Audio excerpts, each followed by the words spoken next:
Shalom. Sahabat Galilea yang disayang sama Tuhan. Saat Anda teringat Sodom and Gomora, apakah terlintas dalam pikiran Anda? Apakah murka dan penghakiman Tuhan yang menyala-nyala? Sebenarnya Tuhan tidak bermaksud menghukum penduduk Sodom and Gomora. Sebab Tuhan tidak sedang berburu dosa. Sesungguhnya Ia sedang berburu kebenaran. Haleluya. Nah, ini bisa terbukti karena jika Tuhan sedang berburu dosa, Ia tidak akan mengizinkan siapapun untuk menghentikannya. Tetapi kita tahu bahwa Ia memberitahukan Abraham apa yang akan Ia lakukan dan bahkan mengizinkan Abraham untuk memohon kepadanya. Abraham bertanya kepada Tuhan, apakah ia akan menghancurkan Sodom jika ia dapat menemukan ada 50 orang yang benar di sana?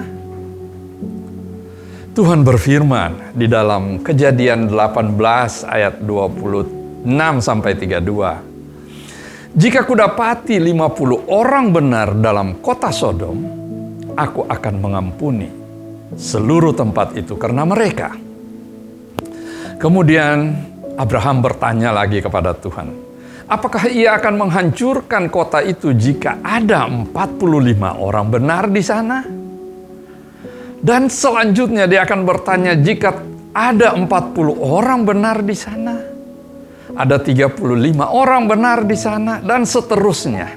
Sampai dia terakhir ditanyakan, apakah Tuhan akan menghancurkan Sodom jika ada 10 orang benar di sana?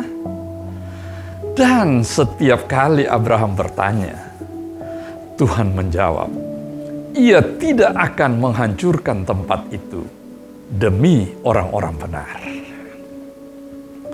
Haleluya. Abraham berhenti pada angka 10. Jika ia terus memohon sampai hanya 1 orang yang benar, saya yakin Tuhan akan menjawab hal yang sama. Kenapa? Karena Ia sedang berburu kebenaran.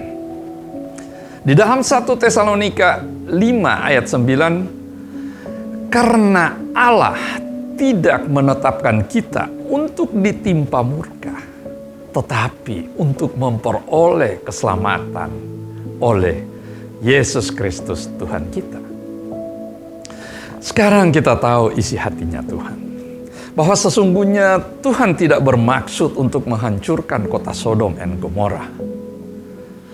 Apalagi sekarang ini, Ia pasti tidak akan melakukannya buat saudara dan saya. Sebab Tuhan telah menghakimi dosa-dosa kita di tubuh anaknya. Di mana? Di atas kayu salib. Yesus telah menanggung semua dosa kesalahan kita.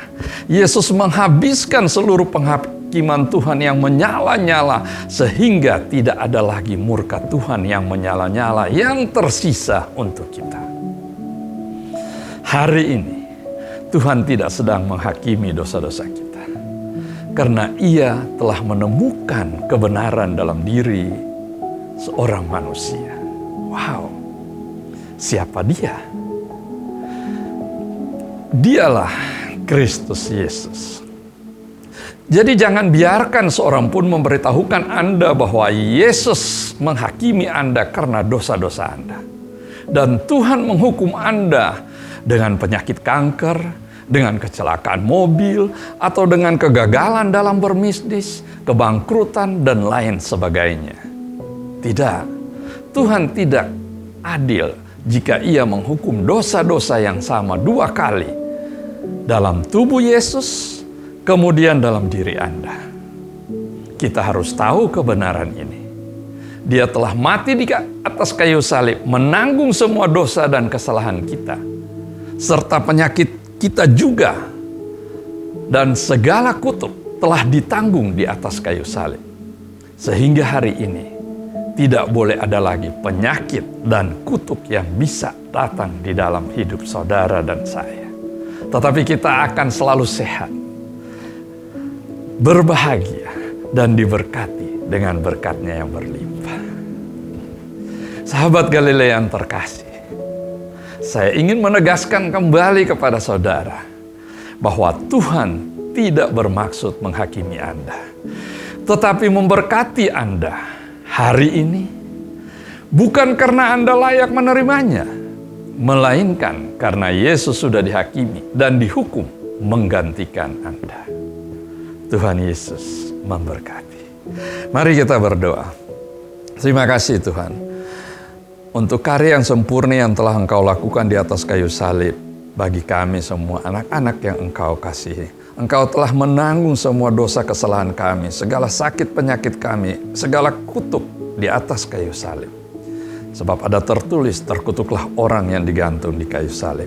Sehingga hari ini tidak boleh ada satupun penyakit maupun kutuk yang bisa datang kepada kami. Tetapi berkat-Mu yang telah Engkau sediakan buat kami semua. Terima kasih Tuhan. Di dalam nama Tuhan Yesus kami berdoa. Haleluya. Amin.